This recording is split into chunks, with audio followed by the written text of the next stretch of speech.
I'm going to say before Donald Trump says it, I bet you last night's State of the Union address was probably the most watched in history. He spoke for just about an hour and 20 minutes. It was billed as a unity speech, a handing of the olive, or a reaching of the olive branch to the Democratic side of the houses. Did that happen? Did he succeed? Well, let's break it all down for you right now. Amanda Galbraith with Navigator Limited here. And we both watched the State of the Union in different ways yesterday. I watched it completely through social media, and you watched it live. Absolutely, yeah. And it's interesting because it was very, very closely and tightly watched. Yeah, absolutely. And I mean, there's new ways to consume information, right? On Twitter, you saw the president, as he's giving his speech, the official accounts were actually pushing out clips of it. They were doing like different kind of photos, and then, for example, as myself, I just kind of watched it straight up to see what I thought about it initially, as opposed to being framed by other folks commenting. Okay, so here's one of the olive branches we're gonna start with, reaching out to the Democrats.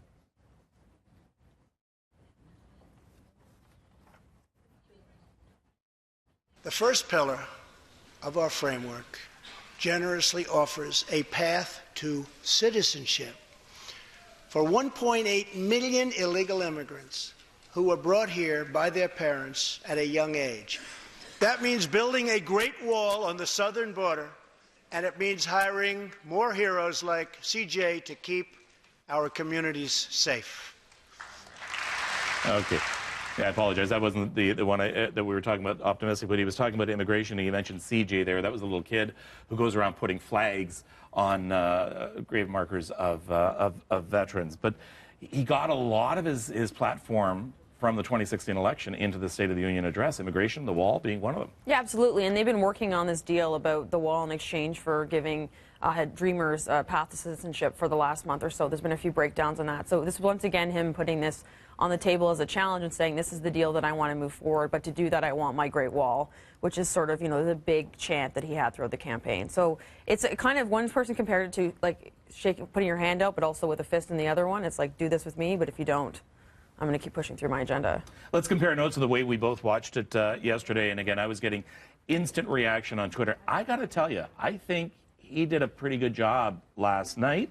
The fact checks on him were pretty good compared to some of the fact checks I've seen in the past on him. Agree, disagree? I think he did do a good job. He stuck to his script largely. There was a few moments, but generally he looked presidential. He delivered his message.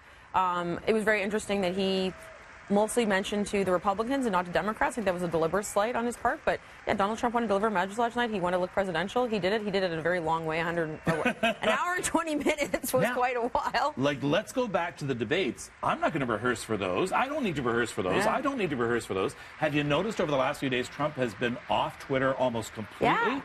He did do rehearsals, apparently, over and over for this.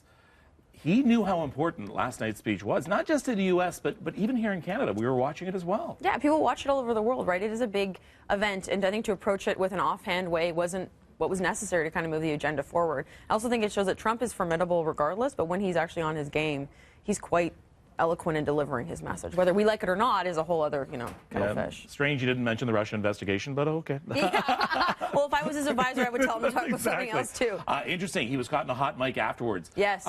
Saying, release the memo, the Nunes memo, and he says, 100% I'm going to, even though his Justice Department is saying, please don't. Yeah. So we may see that making news today and tomorrow. For sure. I mean, I think that's something that the Democrats are going to try to make hay about. But, I mean, this president has said one thing on Twitter when his administration says something else, and, you know, officially. So that'll continue to get away with that. Amanda Galbraith, always a pleasure to have you here. Thank you so much. Here's Mel upstairs.